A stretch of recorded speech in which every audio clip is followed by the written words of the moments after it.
नमस्कार मंडळी, सोलकढी बनवते. सोलकढीसाठी ओला नारळ घेतला आहे खवलेला. त्याच्यानंतर लसूण, आलं, मिरची आणि जिरं घेतलं आहे. तसंच कोकम भिजत ठेवलेले ते देखील घेतले. कोथिंबीर घेतले. एका मिक्सरच्या भांड्यामध्ये आलं, लसूण, जिरं आणि मिरची ॲड करून घ्यायची आहे. ते ॲड करून झाल्याच्यानंतर त्याच्यामध्ये आपण जे विळीवर किसलेलं जे खोबरं आहे ते थोडं थोडं करून मी मिक्सर जारमध्ये ॲड केलं आहे.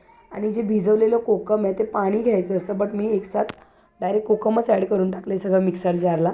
आणि त्याच्यामध्ये मी चवीनुसार मीठ ॲड केलं आणि कोथिंबीर देखील ॲड केली.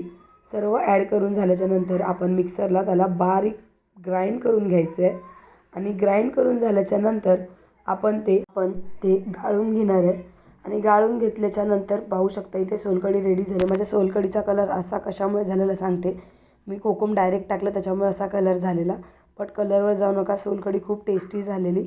आणि नक्की अशी सोलकढी ट्राय करा, खूप छान लागते. धन्यवाद.